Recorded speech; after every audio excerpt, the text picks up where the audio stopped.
I'm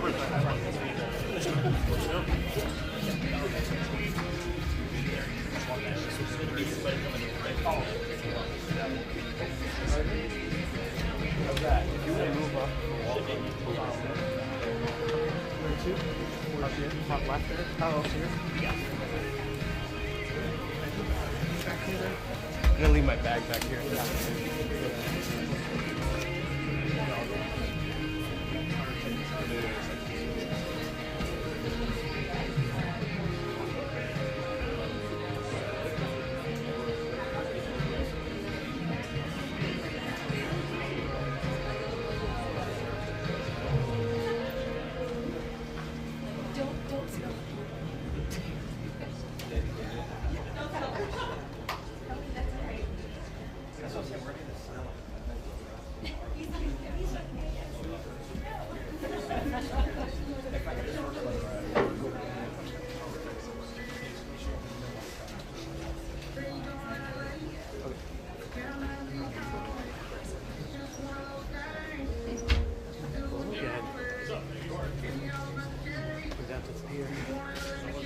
Let's go. The water's warm. It looks like it's fine. They said that the water's warmer near the pool, but it's like a little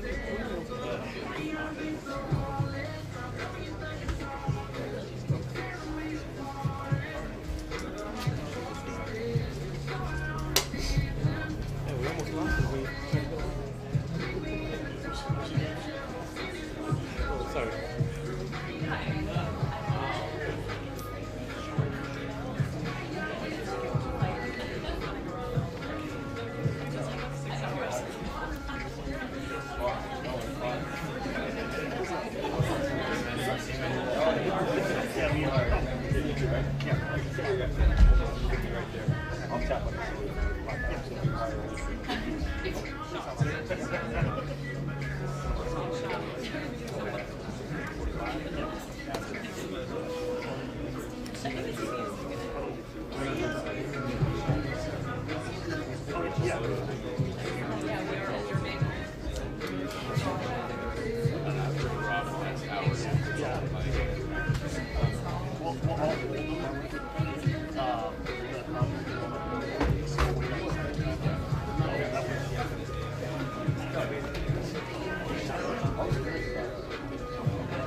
cool. Thank you.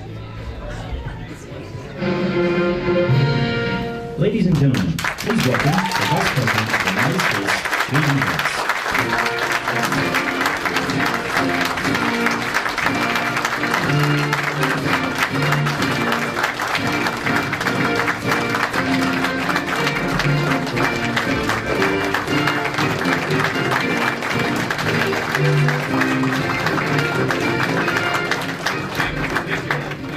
Please, at ease, have a seat.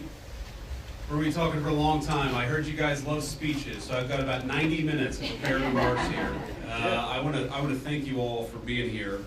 USA! There we USA! USA! USA! USA! go. So, I want to thank our guardians, our airmen, and everyone else for the warm reception in a very, very cold place. I think it's probably the coldest place I've ever been, but you guys managed to do a great job despite the weather. I want to bring a message for President Trump. He's grateful for your service, grateful for what you do up here, and just wanted me to tell you that he's proud of you and he thinks about you. And of course, the same is true for everybody that's flanking me up here. We're thrilled to be here because the mission that you guys do is so important for the United States. It's important for our national security. And today, everybody that I met to a person was professional, was kind, was knowledgeable, and was dedicated to our country. You're a great credit to the United States of America, even though you are very, very far from home. I met some Texans and some Floridians today, and I thought to myself, man, you guys have really signed up for tough duty here in Greenland, but it's a beautiful place. It's a striking place, a very harsh place. The Colonel showed me around, but a very beautiful place. Even in right now, I guess we're still, at least here in Greenland, in the heart of what is winter, because winter, I guess, lasts about 9 months here in Greenland. So I want to thank our reporters for following us around today and covering what we're doing. We'll take some questions from the reporters, but before we did that, I wanted to give some of my special guests an opportunity to say a few words. So we, of course, are thrilled to be joined by Juliet, our National Security Advisor's wife, and by my wife, our Second Lady, Usha. And flanking me here on my left is Chris Wright, our Secretary of Energy, Mike Walter, National Security Advisor, and my dear friend Senator Mike Lee from the great state of Utah, who I joked earlier, I told Mike I'd give him a ride to Utah, and we ended up in Greenland. But I want to, because each of them care about this territory and care about the mission of the American military here in Greenland, for various reasons, touching each of the areas that they focus on, I thought it would be worth hearing from each of them for a little while. So, Chris, if you would say a few words about the importance of energy. Thanks, Chris. Here we are. I will. Echo the Vice President's comments to thank you for your service to our country, wherever it is, whatever it takes. And I think we see right here in this beautiful air base in the high Arctic what energy can do. We can make a tough high Arctic environment a beautiful place to live, a comfortable place to live, all sorts of scientific instrumentation, military mission to monitor what's going on in the world. None of this was possible not long ago. President Trump was elected to re-energize America, to take the beauty that you've seen up here and make that a thing of pride and ambition again. Not shaming of energy, not trying to stop its growth and its prosperity, but to re-energize it. So energy makes the world a beautiful place to live. It makes us comfortable and have long, opportunity-rich lives. I'm thrilled and proud to be part of this administration with President Trump and Vice President Vance. Thank you all for your service. I'm honored to be here. Thank you, Chris.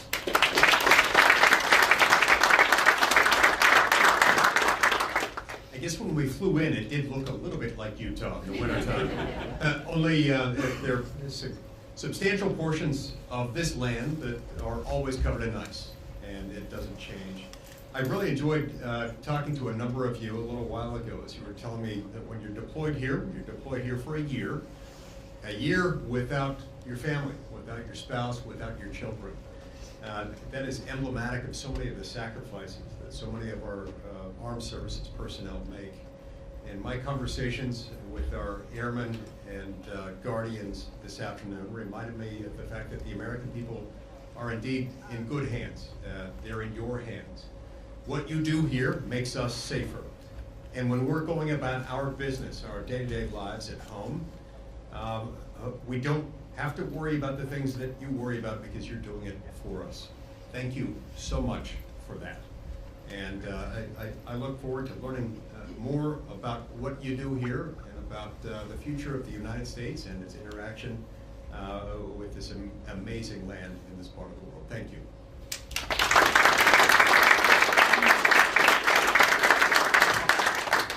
Thank you, Mr. Vice President, and I just wanted to take a minute and thank you all to the airmen and women, to the Guardians who are keeping us safe day in and day out. You are continuing a tradition of the U.S. military's presence in Greenland since World War II, 1951 Defense Treaty, and President Trump is absolutely serious with the Vice President and with his team about the Arctic and the security that the Arctic brings and that you bring to the Western Hemisphere. This is about shipping lanes, this is about energy, this is about fisheries, and of course it's about your mission, which is keeping us safe and monitoring space, monitoring our adversaries, and making sure the American people can sleep safely in their homes day in and day out. So thank you for roughing it. Thank you for being without your families. I bet every one of you are going to pick somewhere in, I don't know, Florida or the Bahamas or something for your next duty station, I would think. But this is also, I mean, what an incredible adventure. I have yet to meet a veteran. My wife is a veteran. I am as well. And of course, the Vice President. I have yet to meet a veteran that says, wow, I regret my time in service. Instead, they cherish it the rest of their lives. So, you know, appreciate this moment and this adventure that it is. And the American people, thank you. President Trump thanks you. And I know the Vice President and the Second Lady thanks you as well. And it's just really an honor to be with you today. Thanks so much.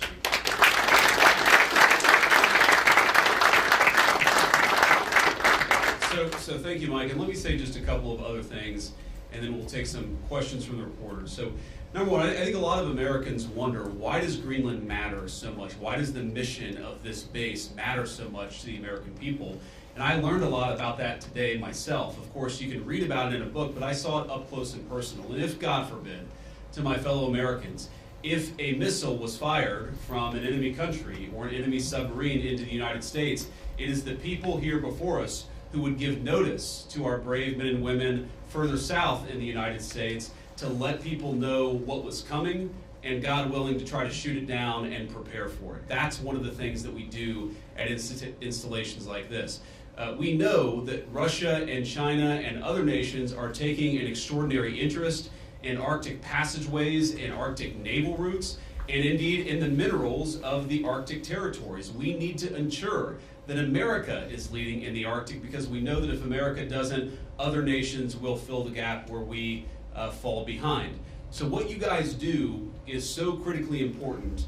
I think a lot of Americans, certainly I, didn't realize it fully until President Trump started talking about the importance of our Arctic mission, about building upon it and ensuring that America can lead in the Arctic for the next generation. And now I want to talk about, of course, the interaction and what Denmark, I think, has done, and sometimes in partnership with us, but let's be honest, what Denmark over the last 20 years has failed to do in some cases, because we know that unfortunately this place, this base, the surrounding area is less secure than it was 30, 40 years ago, because some of our allies haven't kept up. As China and Russia have taken greater and greater interest in Greenland, in this base, in the activities of the brave Americans right here, we know that too often our allies in Europe have not kept pace. They haven't kept pace with military spending, and Denmark has not kept pace in devoting the resources necessary to keep this base, to keep our troops, and in my view, to keep the people of Greenland safe from a lot of very aggressive incursions from Russia, from China, and from other nations. Now, President Trump, as he says all the time, and as a lot of people recognize, is a president of peace. We want to have good relationships with everybody. That includes, even to the extent possible, the Chinese and the Russians. But part of having good relations is showing your strength when you have to. And unfortunately, the story of Greenland over the past 20 years when it comes to security is that we've underinvested in the infrastructure, we've underinvested in the security architecture, and we've underinvested in the brave men and women who are doing a very hard job, as Mike said, to keep all of us safe. That has to change. Now, when I pointed out a couple of weeks ago that in some ways, with all due respect to our Danish allies, they had not kept pace, there was a lot of criticism from Denmark, a lot of attacks at the Trump administration, at the president, at me, at others in our administration for saying the obvious, which is that Denmark hasn't done a good job at keeping Greenland safe. And one of the things I heard was, well, what about the many Danes who lost their lives in the war on terror fighting alongside the United States? Well, look, we obviously honor the sacrifice of our Danish friends in the war on terror 20 years ago, just as, for example, the French honor the sacrifice of Americans in Normandy 80 years ago. But recognizing that there are important security partnerships in the past does not mean that we can't have disagreements with allies in the present about how to preserve our shared security for the future. And that's what this is about. There is no amount of bullying, no amount of obfuscating, no amount of confusing the issue. Our message to Denmark is very simple. You have not done a good job by the people of Greenland. You have underinvested in the people of Greenland, and you have underinvested in the security architecture of this incredible, beautiful landmass filled with incredible people. That has to change. And because it hasn't changed, this is why President Trump's policy in Greenland is what it is. It's consistent with the first Trump administration, where you saw significant investments in Arctic security, and it will continue over the next 4 years under President Trump's leadership. And let me finally, before I kick it over to the media, make one comment about the people of Greenland. The colonel here, the base commander, who came here first as a second lieutenant, and I guess, Colonel, this is your second duty station here, and we're proud of you and proud of all of you guys who are serving and helping keep us safe. I heard a lot about the respect that our American troops show for the local Greenlandic population, the way that we make and create shelter for hunters and dog slitters, the way that we found ways to turn over traditional tribal land to some of the local populations in order to ensure that they're able to live in accordance with their values. We respect, as the President said in his State of the Union address, we respect the self-determination of Greenlanders. We believe in the self-determination of the population of the people of Greenland. And our argument is very simple. It is not with the people of Greenland, who I think are incredible and have an incredible opportunity here. Our argument really is with the leadership of Denmark, which is underinvested in Greenland and underinvested in its security architecture. That simply must change. It is the policy of the United States that will change, and I'm proud to be able to stand here with so many brave Americans to better understand the security mission and better understand what you guys do each and every day. For that, I'm grateful for your service. I'm even more grateful. I love you guys, I'm proud of you guys, and President Trump stands behind you and will for the remainder of his administration. Thank you all. God bless you.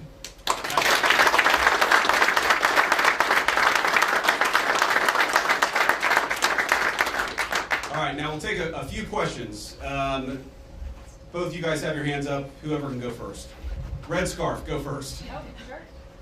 Thank you, Mr. Vice President. Do you have any plans, are there plans to expand the U.S.'s military presence in Greenland beyond this base? Well, are there immediate plans to expand our military presence? No, but are there general objectives that we want to accomplish that will certainly require us investing more resources, investing in additional military icebreakers, investing in additional naval ships that will have a greater presence in Greenland? Absolutely. And we know that's necessary because we know, as Mike talked about and certainly I talked about, there has been an expansion of the security footprint and the security interest of Russia and China. They're doing what they believe is in their interest. The United States must do what I know is in our interest, which is to make sure that Greenland is safe. If Greenland doesn't have self-determination, if the people of Greenland have their future controlled by the Chinese Communist Party, it's not going to make their lives better off, and most importantly, it's going to make American and world national security, world security, much, much weaker. We in some ways need to wake up. We need to wake up from a failed 40-year consensus that said that we could ignore the encroachment of powerful countries as they expand their ambitions. We can't just bury our head in the sand, or in Greenland, bury our head in the snow and pretend that the Chinese are not interested in this very large landmass. We know that they are.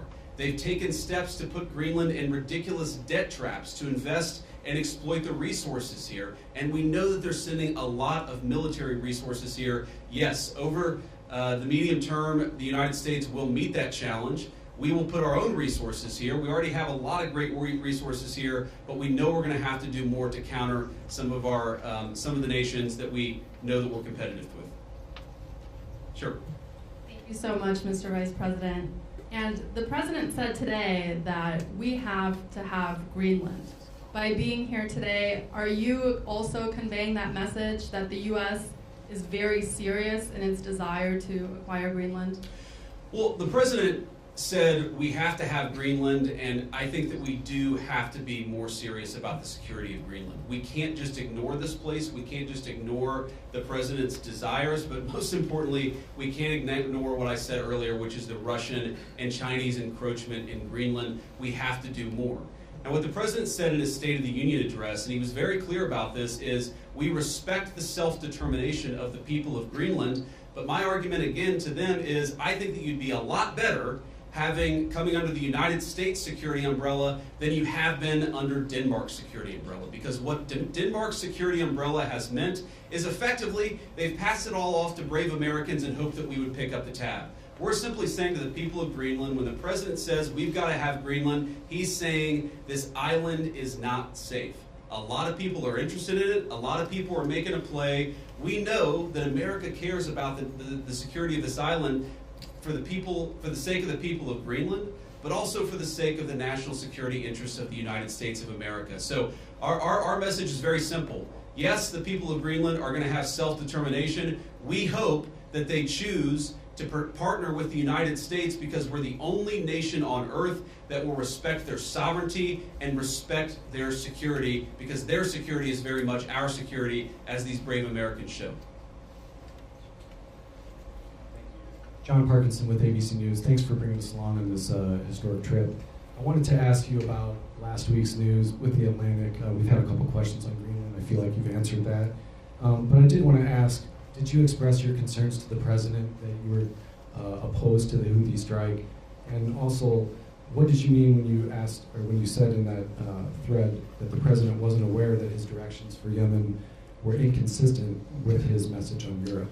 Well, I didn't quite say that. I think that's a slight bit misunderstanding of what I said, but we've talked, of course, in the American media about Signalgate, as I called it, for the past week. And here's what I told the President and the entire national security team, is that yes, it is in the interest of the United States of America to preserve navigation. Yes, it is in the interest of the United States to kill terrorists who are preventing navigation in the Red Sea, but we got to make sure that we do it right. We have to be careful. We have to make sure the timing is right. And of course, what that leak revealed, I think, is a private communication between the President's senior advisors about how best to prepare the American people for what we all thought we had to do, about the right timing of when we should do something, and of course, surfacing the strategic questions that we needed to decide and brief the President on so that he could ultimately make the decision about what we would do. What I saw in that Signal chat, and of course what I've seen in the President's senior national security team, is that sometimes we all agree and sometimes we all disagree, but it's important that we all have an honest conversation amongst ourselves and with the President of the United States about what we think is the best interest of the national security of the United States of America. I support the President's decision to strike the Houthis. I always supported the President's decision to strike the Houthis, and I support the national security team having the argument about how best to serve the American people. Go ahead. In your security briefing today, did you see specific threats coming from China and Russia, things that you did not know about before? Are we talking battleships, icebreakers, any type of military equipment, or is it economic? Well, I don't want to get too specific, but yes, we know that the Chinese are very, very interested in this island. We've seen some of the economic pressures that they've tried to place on Greenland. We know that they're increasingly engaging in military training and military interest. Certainly, they've started to describe themselves as a near Arctic power. And I think part of that is justifying taking a further interest in Greenland and some of the surrounding territories. So we've seen very strong evidence that both the Chinese and the Russians are interested in Greenland. And why wouldn't they be interested in Greenland? It's a beautiful place. It has incredible people. It has its geographic placement makes it very important for the national security of the United States, but for world security. What we have to recognize is that if the Chinese and the Russians are going to pursue their national interest, we need a president who's going to pursue the American national interest, and that means ensuring that Greenland is safe. When can we expect an update on the internal investigation into that Signal chat leak? Has that investigation concluded, and what are the findings? I think we'll get an update soon. Look, we take it very seriously. We all accept that a journalist should not have been invited into the chat, and members of the administration, including my dear friend Mike, have taken responsibility for it. But I find the American media's obsession with this issue very, very interesting, because I happen to remember about 4 years ago when American military leadership made a catastrophic error that got 13 innocent Americans killed in Afghanistan and had about $80 billion of military equipment turned over to one of the worst terrorist organizations in the world. And for years, the American media ran cover for a Biden administration that refused to fire any generals or even launch an internal investigation that was meaningful and substantive about what happened. And now the same American media that covered for the Biden administration after the untimely death and the unnecessary death of 13 brave Americans is really, really interested in forcing the President of the United States to fire someone because of a Signal chat. Because of a Signal chat. That is not honest behavior from the American media, and if you think you're going to force the President of the United States to fire anybody, you've got another thing coming. President Trump has said it on Monday, on Tuesday, on Wednesday, on Thursday, and I'm the Vice President saying it here on Friday. We are standing behind our entire national security team. Can I just ask you about Yeah, go ahead. the tariffs? There's been some retaliation, some signals at least in the media that Canada's going to respond, some of these others are going to respond to the president's tariffs. What's your message for Americans that are going to see costs increase on auto manufacturing, new cars, that kind of thing? Is it Buy America, or what's the message going forward there? Well, let me say a couple of things. First of all, for the Canadians, and we have many dear friends in Canada, and of course we love the Canadian people, but the Canadian leadership threatening retaliatory tariffs against the United States, as President Trump often says, they just don't have the cards. There is no way that Canada can win a trade war with the United States. What President Trump has said is that he wants to level the playing field. For decades, Canadian leadership has forced American farmers and American manufacturers to play by an unfair set of rules. All President Trump has said is that we're done playing by an unfair set of rules. If you're going to do something to our industries, then we're going to do something back to your industries. That's how you protect American manufacturing, and that's how you protect American jobs.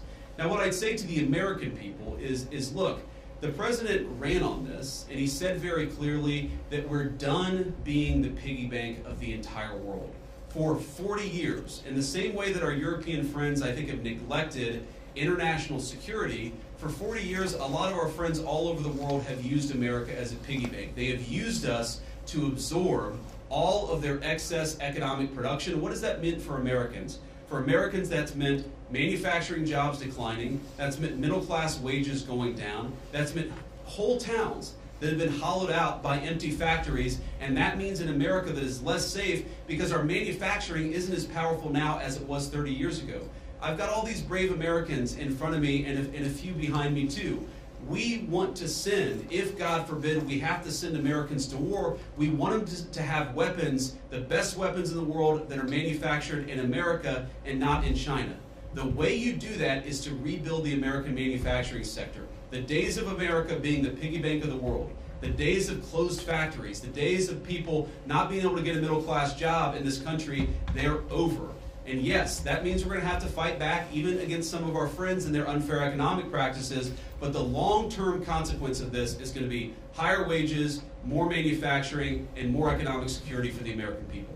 We'll take a couple more questions. Sure. I'll Russia, has the U.S. agreed to those conditions that the Kremlin said were needed for that truce in the Black Sea? It included lifting sanctions imposed on Russian banks. Trump said this week that you were still looking at it. Well, there are a couple of different statements that are floating around out there, and some of them I think are mistranslations, and some of them are not totally clear what is even being asked for. But the president has said, and he's right, that I think we feel very good about where things are. We trust but verify. We make sure that what we're seeing from one party is met by the other party and vice versa. But I think that we've made an incredible amount of progress. We have to remember that this war started under Joe Biden's administration. It has led to an unbelievable amount of death and destruction. And for the first time in almost 4 years, thanks to President Trump's leadership, we have an opportunity to really achieve a peaceful settlement. The president's going to fight every single day to make sure that happens. And of course, we'll keep you guys updated as we continue to make progress. I do think if you look at what we've talked about, we've obviously got this energy infrastructure ceasefire. We've got a Black Sea commercial ceasefire that I think is almost done. And once we get there, we'll work on the next stage of the ceasefire. Yeah. The president has previously not ruled out military force when he's talking about taking over Greenland. But your rhetoric today is more about encouraging the Greenlandic people to vote for independence. Do you think the rhetoric has changed about that, or what's your message there? No, I don't think it's changed at all. Look, the president said clearly he doesn't think that military force is going to be necessary, but he absolutely believes that Greenland is an important part of the security, not just of the United States, but of the world, and of course the people of Greenland too. It's very simple. I think the president's been very consistent here from his State of the Union, from his inaugural address, and every public statement that he's made. This territory, Greenland, really matters for the security of the United States. It's extremely vulnerable right now, and if the people of Greenland were willing to partner with the United States, and I think that they ultimately will partner with the United States, we could make them much more secure, we could do a lot more protection, and I think they'd fare a lot better economically as well. This has to happen. And the reason it has to happen, I hate to say it, is because our friends in Denmark have not done their job in keeping this area safe. They just haven't done it. It's very simple. For all of our friends in the American media who attack the administration for pointing out the obvious, what is the alternative? To give up the North Atlantic? To give up the Arctic? To China? To Russia? And to other regimes that don't have the best interest of the American people at heart? We have no other option. We need to take a significant position in Greenland to keep the people here safe, but to keep our own country safe too. We'll do one or two more. Yeah. Trump said this week the U.S. would go as far as we have to go to acquire Greenland. In that same vein, that question, are there plans that have been drafted to use military force to take over Greenland? Well, what the president has said is that we need to have more of a position in Greenland. We need it, again, for the safety of the American people. And what we think is going to happen is that the Greenlanders are going to choose through self-determination to become independent of Denmark, and then we're going to have conversations with the people of Greenland from there. So I think that talking about anything too far in the future is way too premature. We do not think that military force is ever going to be necessary. We think this makes sense. And because we think the people of Greenland are rational and good, we think we're going to be able to cut a deal, Donald Trump style, to ensure the security of this territory, but also the United States of America. I'll do one more question. And you spoke about economic interests, how the U.S. could develop Greenland more economically. Could you speak a little bit more about that? I know Secretary Wright is here. Have you guys spoken about energy? Senator Lee is here as well. Just wondering what those discussions have been like. My point actually is that other countries have explicitly gone after Greenland, and I think with a mind towards economic exploitation. Sometimes asking Greenland to get itself into terrible economic debt traps that would make the people of Greenland not self-determined and sovereign, but to mortgage their future to hostile foreign countries that don't have their best interests at heart. That is not what the United States of America wants to do. What we want to do is to protect the security of this territory because it matters for us and it matters for the people who live here. All right, guys, thank you all. And let me just say one more final word to the Guardians, the Airmen, the other service members gathered here. Thank you From the bottom of my heart, it is incredible to be a vice president who has served just as our NSA, Mike Waltz, has served, to know the sacrifice that comes along with it, and to see that there are still incredible young Americans willing to put on the uniform and serve this country. You make America a better place, and you make an honor to serve as your vice president. God bless you guys. Thanks for having me.